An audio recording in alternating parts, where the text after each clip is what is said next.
In 1986, two 9-year-old twins vanished without a trace during their first communion celebration at St. Mary's Catholic Church in Millbrook, Connecticut. Kevin and Michelle Lewis had been the picture of innocence that May afternoon, dressed in their pristine white ceremonial clothes, surrounded by family and parishioners celebrating this sacred milestone in their young lives. They had eaten their cake, opened their presents, and posed for countless photographs with their beaming parents, Margaret and Robert Lewis. But somewhere between the blessing and the final hymn, between the last piece of cake and the cleanup that followed, the children simply disappeared. Their small white prayer books, gifts from their grandmother that morning, vanished with them. The frantic search that followed would consume the community for months, drawing in state police, FBI agents, and hundreds of volunteers who combed every inch of the surrounding countryside. Yet despite the massive effort, despite the tears and prayers and sleepless nights, Kevin and Michelle Lewis seemed to have been swallowed by the earth itself. But 19 years later, when contractors arrived to clear the abandoned convent grounds for an estate sale, they would make a discovery that would finally answer the questions that had haunted Millbrook for nearly 2 decades. What they found buried beneath the rose bushes in the convent's prayer garden would not only solve the mystery of the Lewis twins' disappearance, but expose a conspiracy that reached into the very heart of the church community that had mourned them for so long. Before we jump back in, tell us where you're tuning in from, and if this story touches you, make sure you're subscribed. Because tomorrow, I've saved something extra special for you. It all began on May 18th, 1986, a Sunday that dawned bright and clear in the small town of Millbrook, Connecticut. The morning service at St. Mary's Catholic Church had been particularly meaningful that day, as 7 children from the parish prepared to receive their first communion. Among them were Kevin and Michelle Lewis, fraternal twins who had been eagerly anticipating this day for months. Their parents, Margaret and Robert, were pillars of the St. Mary's community. Robert served as a deacon, while Margaret had taught Sunday school for over a decade. The twins had been altar servers since they were old enough to walk steadily down the aisle, and their participation in church life was as natural as breathing. The ceremony itself had been flawless. Father William Brennan, who had served St. Mary's faithfully for 15 years, conducted the service with his usual gentle dignity. The children, dressed in their white robes and veils, processed down the aisle with solemn faces that barely concealed their excitement. Kevin, always the more serious of the twins, carried himself with an almost adult composure, while Michelle's natural exuberance showed in the way her eyes sparkled as she took her place at the altar. Their grandmother, Rose Lewis, had traveled from Boston for the occasion, bringing with her the white leather prayer books that had been passed down through 3 generations of the family.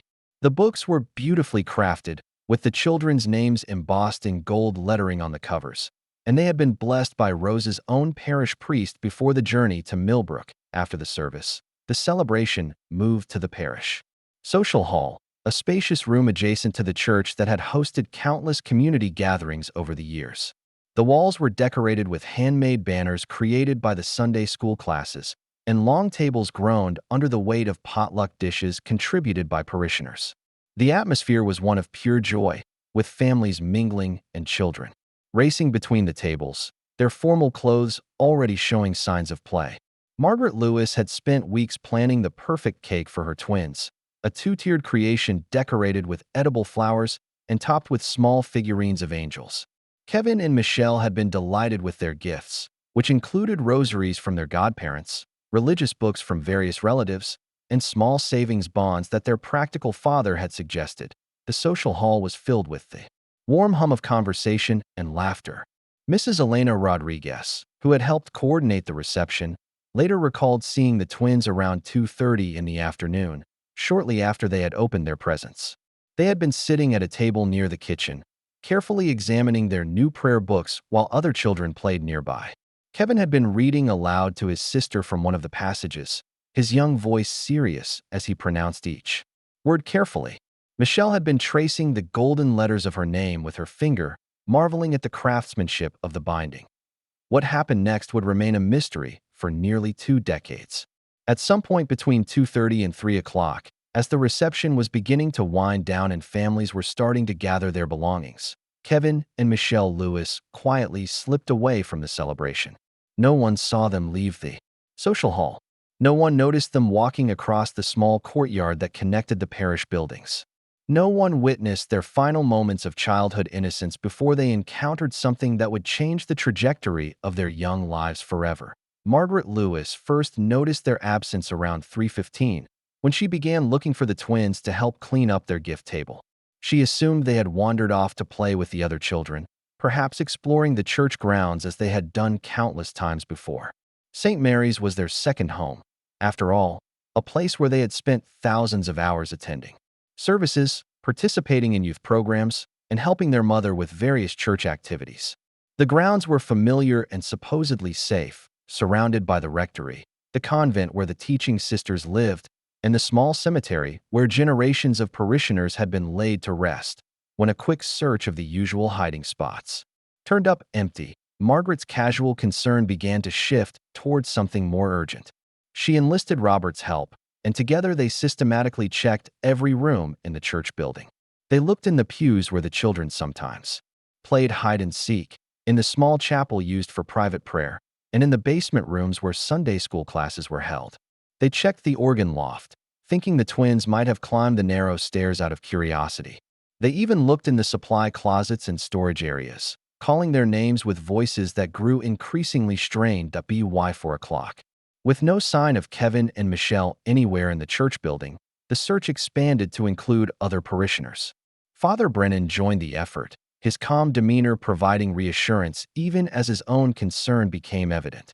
The parish secretary, Mrs. Dorothy Walsh, began making phone calls to families who had left the reception early, thinking perhaps the twins had gone home with friends. The church janitor, Mr. Frank Kowalski, unlocked areas that were normally off-limits, including the bell tower and the mechanical rooms in the basement. Still, there was no trace of the children. What made the disappearance particularly puzzling was the fact that Kevin and Michelle had taken their prayer books with them. Everything else they had received that day, including their rosaries, religious medals, and small gifts, remained neatly arranged on their table in the social hall. Even their small plates, still containing half-eaten pieces of cake, sat undisturbed. But the white leather prayer books, their most precious gifts from their grandmother, were gone. This detail would haunt investigators for years to come, as it suggested the children had left voluntarily rather than being taken against their will. 9-year-olds might forget toys or candy, but they wouldn't forget the prayer books they had been so carefully examining just moments before their disappearance. The Millbrook Police Department was called at 4:30 that afternoon. Chief Harold Morrison, a 20-year veteran of law enforcement who had known the Lewis family personally, responded immediately with 2 patrol officers. The initial response was methodical and thorough, beginning with a complete search of the church property and expanding outward in concentric circles. The church grounds covered nearly 4 acres, including the main sanctuary, the social hall, the rectory where Father Brennan lived, and the convent that housed Sister Mary Catherine and Sister Joan, the 2 remaining nuns who taught at the parish school. The convent itself was a 2-story stone building that had been constructed in the 1920s, surrounded by well-maintained gardens that the sisters tended with obvious care. The building had once housed up to 12 nuns, but declining religious vocations had reduced their numbers over the years. Sister Mary Catherine, who was in her 70s, served as the Mother Superior, while Sister Joan, 20 years younger, taught the upper elementary grades at St. Mary's School. Both women joined the search effort immediately, their faces grave with concern as they helped check every room in their residence. The search of the convent was particularly thorough, as the building contained numerous rooms and corridors that might appeal to curious children.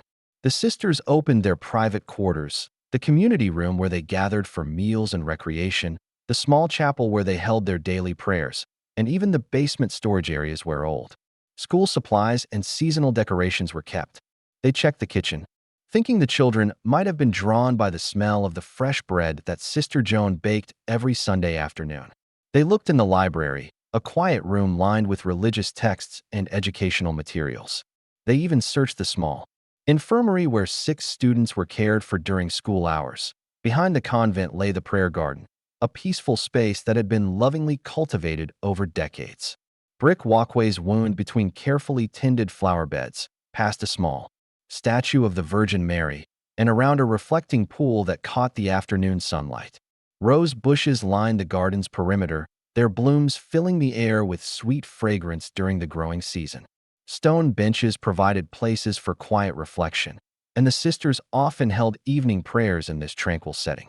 The garden seemed an unlikely place for children to hide, as it offered little cover and was easily visible from the convent's windows. But the searchers checked it thoroughly nonetheless as evening approached, and the search area continued to expand. The mood among the volunteers grew increasingly somber. What had begun as a simple case of children wandering off was beginning to feel like something far more serious. The Connecticut State Police were called in around 7 o'clock, bringing additional resources and expertise in missing persons cases. Detective Lieutenant Patricia Sullivan, who specialized in crimes against children, took charge of the investigation and began conducting formal interviews with everyone who had been present at the First Communion celebration. The interviews revealed a consistent pattern. Kevin and Michelle had been happy, excited children that afternoon, showing no signs of distress or unusual behavior. They had interacted normally with other children and adults, eaten their cake with enthusiasm, and expressed delight with their gifts. No one reported seeing them talk to strangers or exhibit any interest in leaving the celebration. The last confirmed sighting came from Mrs. Rodriguez, who remembered seeing them at their gift table around 2:30.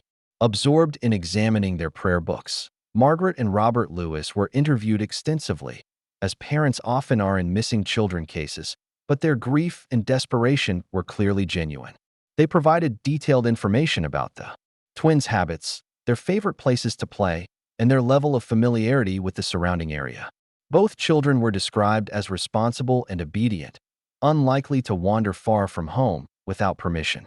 They had been taught about stranger danger and had never shown any inclination to run away or hide from their parents. The fact that they had disappeared together was both reassuring and puzzling, suggesting they were not separated against their will, but raising questions about where two 9-year-olds could go that would keep them hidden for so many hours. The search continued through the night, with volunteers carrying flashlights and calling the children's names across the wooded areas surrounding the church. The Millbrook Fire Department brought portable lighting equipment to illuminate the search areas, while State Police K-9 units arrived to help track the children's scent.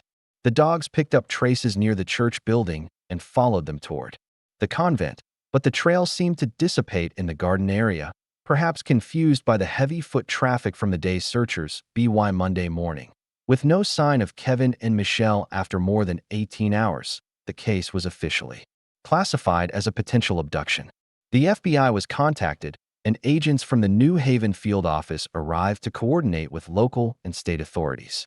The investigation expanded dramatically, with interviews extending beyond the church community to include neighbors, local business owners, and anyone who might have been in the area on Sunday afternoon. The Lewis family home was searched, not because the parents were suspects, but to look for any clues about where the children might have gone or who might have taken them. The media attention began almost immediately, with local television stations and newspapers picking up the story of the missing First Communion twins. The image of Kevin and Michelle in their white ceremonial clothes became a fixture on newscasts throughout Connecticut and neighboring states. The National Center for Missing and Exploited Children distributed flyers with the twins' photographs, and their faces appeared on milk cartons and in post offices across New England.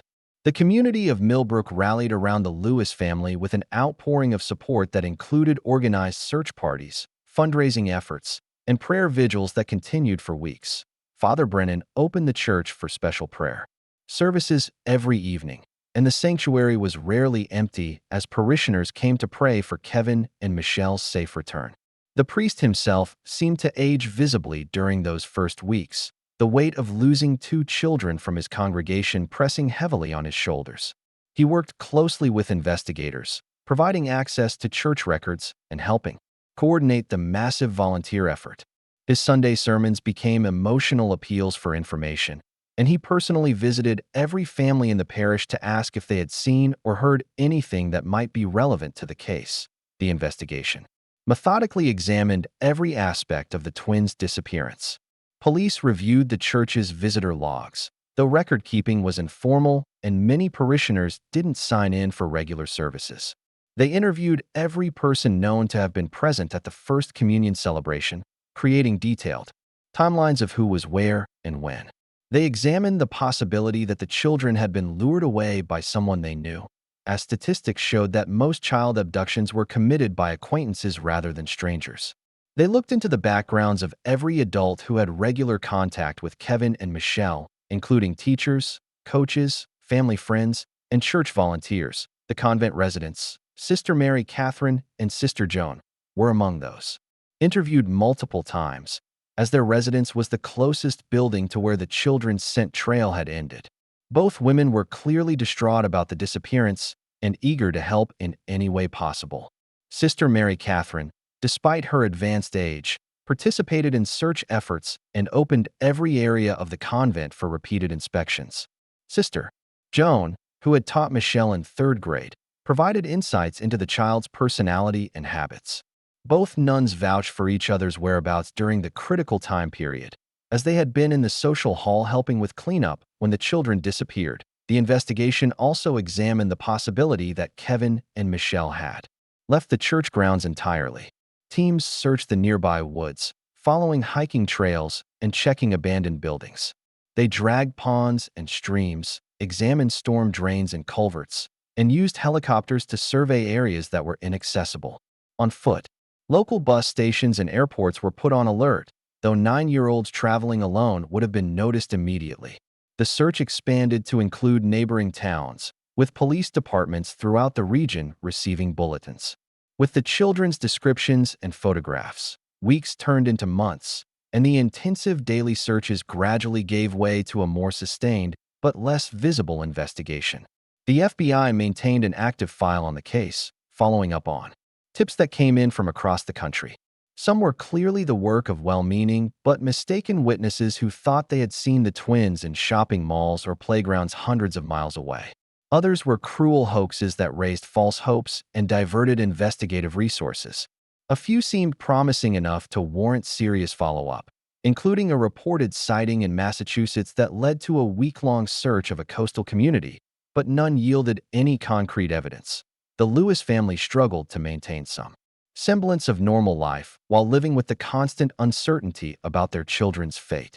Margaret took a leave of absence from her teaching job, unable to focus on other people's children while her own remained missing.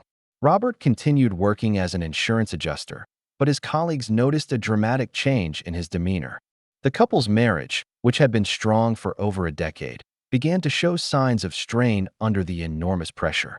They attended counseling sessions recommended by their priest, but the fundamental question of what had happened to Kevin and Michelle remained unanswered, making it impossible to process their grief or move forward with their lives. The first anniversary of the disappearance was marked by a memorial service at St. Mary's, with hundreds of people gathering to remember the twins and pray for their safe return.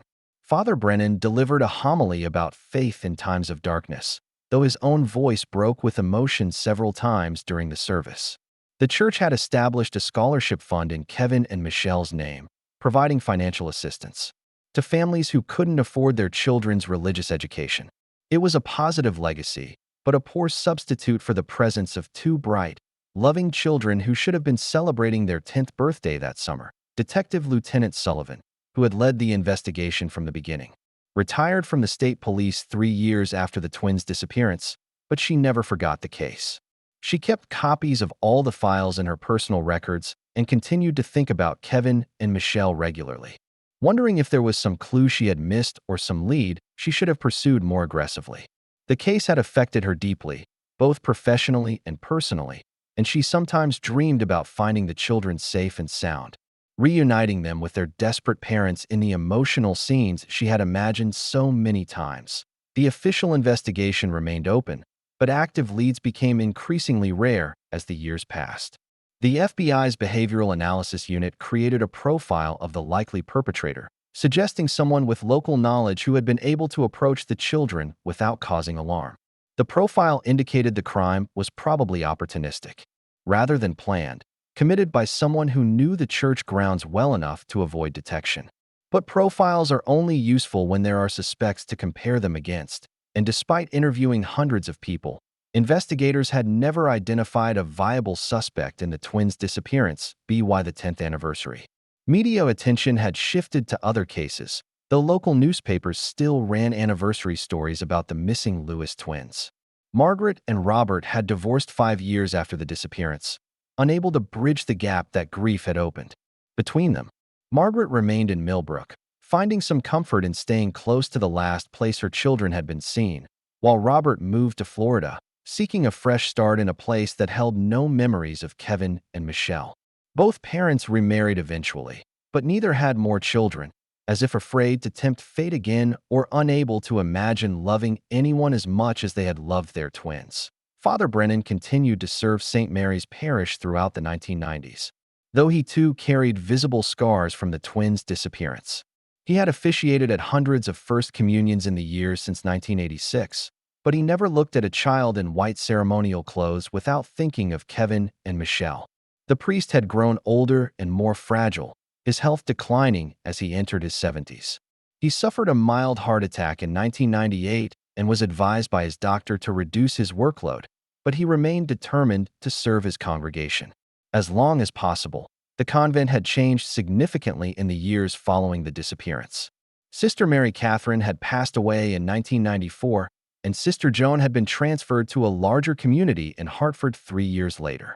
The building sat empty for several years, maintained by the diocese, but no longer serving its original purpose. The prayer garden, once meticulously tended, began to show signs of neglect as weeds grew between the flowers and the walkways cracked from winter freezes. The rose bushes continued to bloom each summer, but they grew wild and unpruned there, branches spreading beyond their original borders that in 2003. The diocese made the decision to sell the convent property to help offset financial pressures from declining enrollment and increased operating costs. The building and grounds would be auctioned as part of an estate sale, with the proceeds used to support the parish's continuing operations. The announcement saddened longtime parishioners who remembered when the convent had been full of active religious sisters, but everyone understood the practical necessities that drove the decision. The estate sale was scheduled for the spring of 2005, nearly 19 years after Kevin and Michelle Lewis had vanished from the church grounds. A local auction company was hired to handle the sale, and workers began the process of clearing the building and preparing the grounds for potential buyers. The convent's contents were cataloged and organized, revealing decades of accumulated religious artifacts, educational materials, and personal belongings left behind by the various sisters who had lived there over the years. The property attracted interest from several potential buyers, including a developer who wanted to convert the building into luxury condominiums and a Catholic charity that hoped to use it as a retreat center. Before any sale could be finalized, however, the grounds needed to be cleared and cleaned up to make them presentable to prospective purchasers.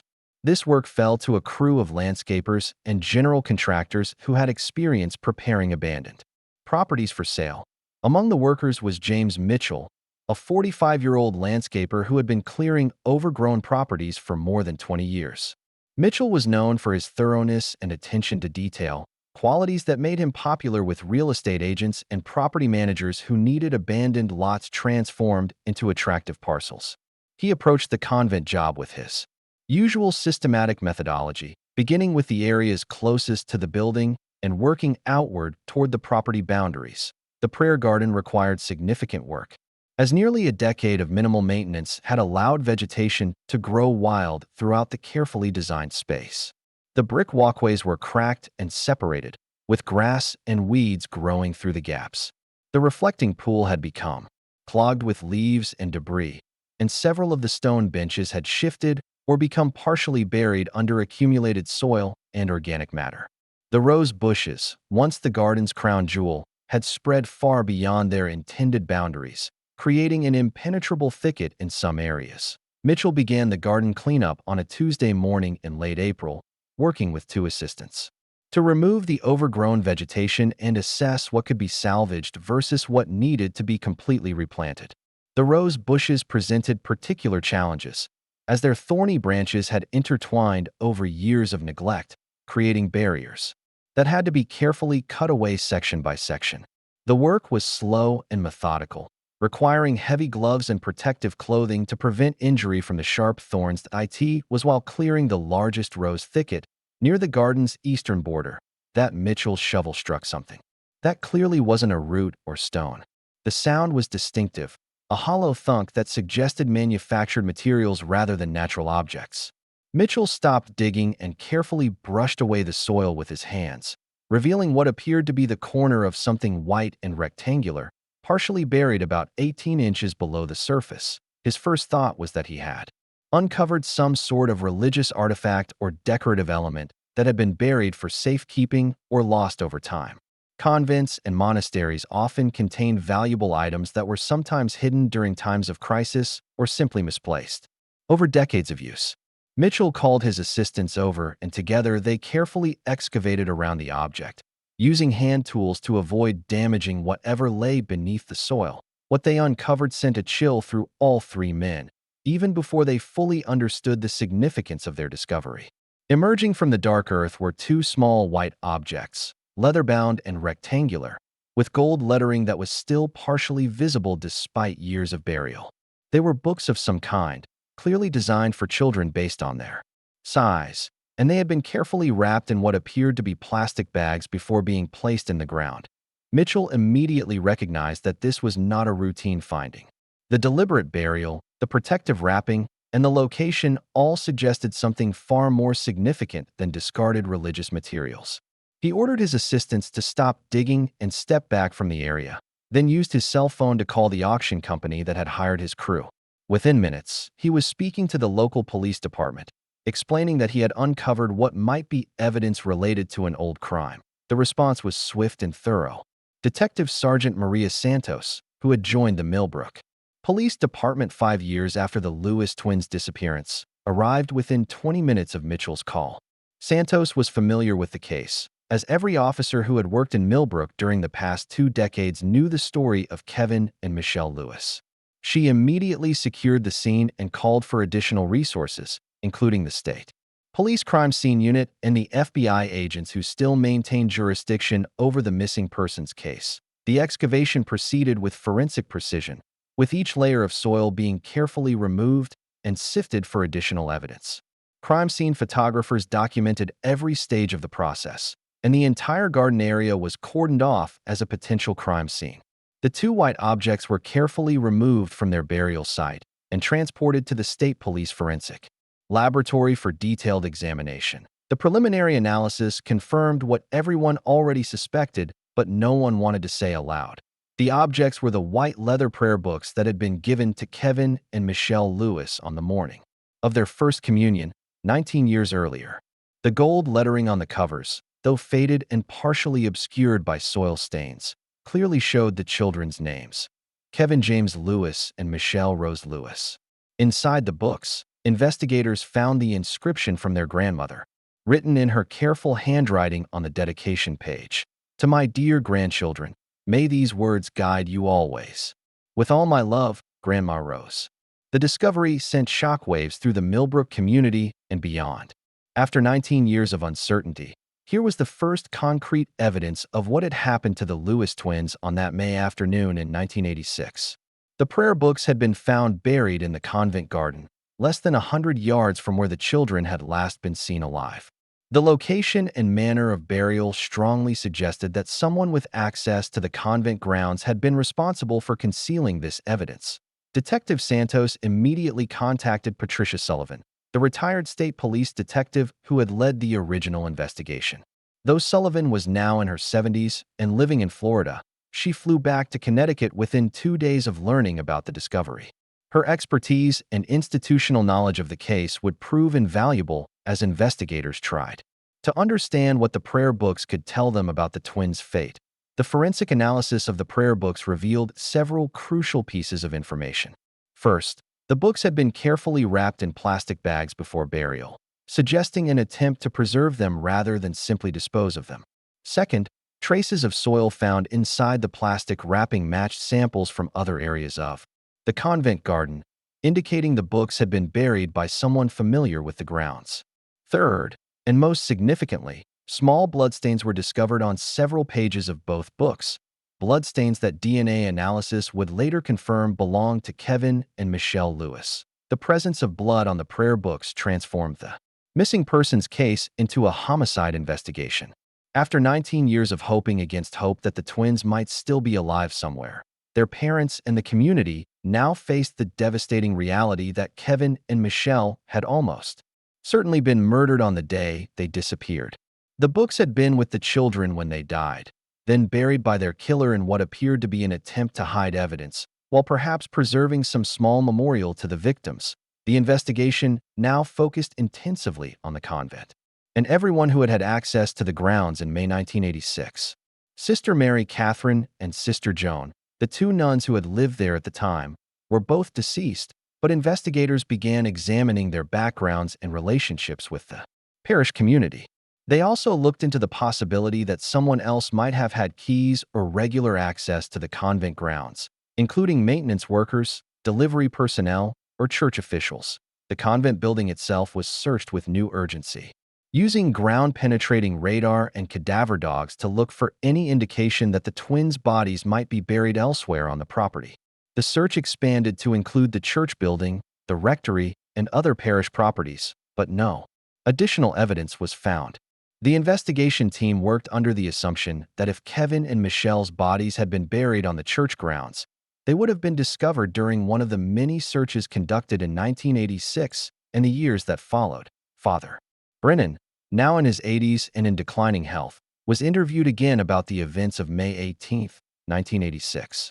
The elderly priest was clearly devastated by the discovery of the prayer books and the confirmation that the twins had been murdered. He provided investigators with detailed information about the convent residents and anyone else who might have had access to the garden area. His memory remained sharp despite his age, and he was able to recall specific details about the parish community and its members during the 1980s. The investigation team also re-examined all of the evidence and witness statements from the original case, looking for details that might have new significance in light of the prayer book discovery. They created detailed timelines and charts showing the movements of everyone known to have been on the church grounds that afternoon, paying particular attention to anyone who had been near the convent or who had left the First Communion reception. For any period of time, one name that appeared repeatedly in the old files was that of Sister Joan, the younger of the two nuns who had lived in the convent in 1986. Several witnesses had mentioned seeing her during the First Communion reception, helping with serving and cleanup duties. She had been interviewed multiple times during the original investigation and had always been cooperative and helpful. But now, with the prayer books found buried in the garden behind her former home, investigators began to examine her background more closely. Sister Joan had joined the religious order in 1978, when she was 24 years old. She had come to St. Mary's in 1984 to teach at the parish school and had quickly become a popular and respected member of the community. Students and parents alike spoke highly of her dedication and kindness, and she had been particularly effective working with younger children.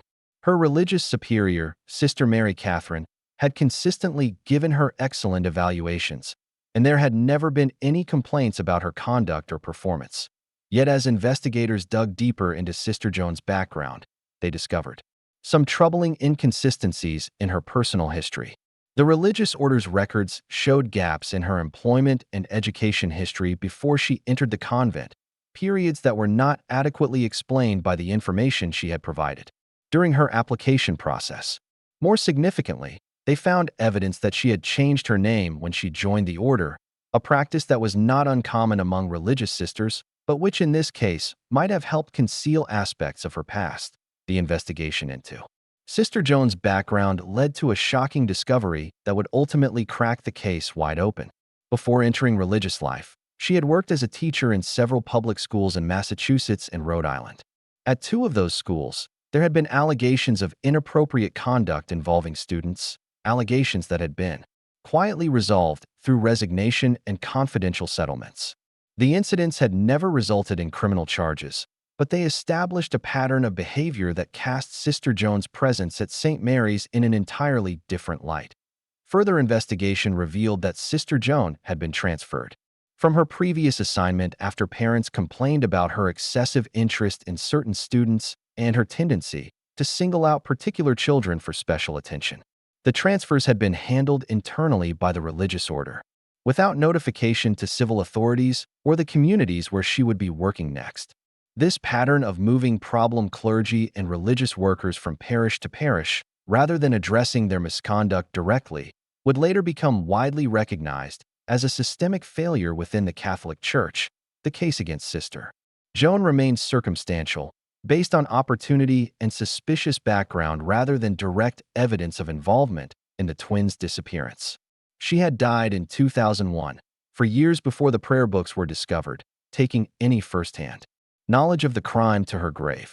But the investigation team believed they were finally closing in on the truth about what had happened to Kevin and Michelle Lewis on that terrible day in 1986. That the breakthrough came when investigators located a former maintenance worker who had been employed by the parish in the 1980s but had left Millbrook shortly after the twins' disappearance. Frank DeLuca had worked for St. Mary's for 3 years, handling landscaping and building maintenance duties that gave him access to all areas of the church property. He had been interviewed briefly during the original investigation, but had been ruled out as a suspect when other parishioners vouched for his whereabouts during the critical time period. Now in his 70s and living in Arizona, DeLuca initially resisted investigators' requests for an interview. When they finally tracked him down and explained the reason for their visit, he broke down and began to tell a story that had haunted him for 19 years. On the afternoon of May 18, 1986, he had witnessed something that he had never reported to police, something that he now realized might have saved 2 children's lives if he had had the courage to speak up at the time. DeLuca had been working in the shed behind the convent that afternoon, organizing tools and supplies after completing some repair work on the building's exterior. Around 3 o'clock, he had heard voices coming from the prayer garden and had looked out to see Sister Joan talking to 2 children in white clothes. At first, he had assumed it was a normal interaction, perhaps the nun explaining some aspect of the garden to curious children who had wandered over from the First Communion reception. But something about the scene had struck him as odd. Sister Joan had seemed agitated, speaking in sharp whispers and gesturing forcefully at the children. The kids had appeared frightened or confused, backing away from her as she approached them. DeLuca had been about to go outside and ask if everything was all right when he saw Sister Joan grab both children by their arms and lead them toward the convent building. The children had not resisted, but they had looked back toward the church as if hoping someone would see them and call them back to safety. DeLuca had assumed that Sister Joan was simply bringing the children back to their parents or perhaps scolding them for wandering away from the reception. He had not thought much more about the incident until news of the twins' disappearance began to spread later that afternoon. Even then, he had convinced himself that what he had seen was innocent, that Sister Joan had been trying to help the lost children rather than harm them. The nun's reputation in the community was spotless, and DeLuca could not imagine that a religious sister would hurt children. But as the investigation had intensified and the children remained missing, DeLuca had become increasingly uncomfortable with his silence. He had wanted to come forward, but he was afraid that his account would implicate an innocent woman and destroy her reputation without providing any real help in finding Kevin and Michelle. He had also been concerned about his own legal situation, as he had been working in the country illegally at the time and feared deportation if he became involved in a criminal investigation. The weight of his secret had contributed to DeLuca's decision to leave Millbrook less than a year after the twins' disappearance. He had moved first to California, then to Arizona, always carrying the guilt of his silence and wondering if those 2 children might still be alive if he had spoken up immediately. The discovery of the prayer books and the renewed investigation had finally given him the opportunity to unburden himself of the truth.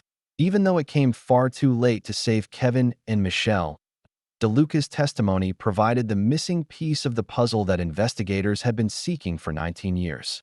Combined with the physical evidence of the buried prayer books and the troubling revelations about Sister Joan's background, it painted a clear picture of what had happened on that May afternoon in 1986.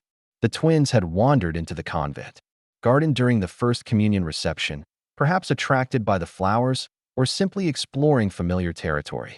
There they had encountered Sister Joan, who, for reasons that would never be fully understood, had seen their innocent presence as a threat that needed to be eliminated. The motive remained unclear, but investigators theorized that Kevin and Michelle had witnessed something that Sister Joan could not allow them to report. Perhaps they had seen her disposing of evidence related to the abuse allegations that had followed her from previous assignments. Perhaps they had observed her in some compromising situation that would have ended her career and exposed her dark history. Or perhaps, given her pattern of inappropriate interest in children, she had made advances toward the twins that they had rejected or threatened to report. Whatever the specific trigger, Sister Joan had apparently made the calculated decision. That two 9-year-old children represented an unacceptable risk to her position and freedom. She had lured them into the convent, where she had killed them in a manner that left bloodstains on their precious prayer books. She had then disposed of their bodies in a location that has never been discovered, while burying the prayer books in her garden as either a twisted memorial or an attempt to preserve evidence that might someday prove useful. The case was officially closed in December 2005, with Sister Joan identified as the perpetrator despite her death 4 years earlier. The announcement brought some measure of closure to the Lewis family and the Millbrook community, though the resolution came far too late to provide the justice that Kevin and Michelle deserved. Margaret Lewis, now remarried and living in Vermont, attended the press conference where the resolution was announced. She spoke briefly about her relief at finally knowing what had happened to her children, while expressing regret that Sister Joan had died without facing accountability for her crimes. Robert Lewis, reached by phone at his home in Florida, declined to make any public statements about the case resolution.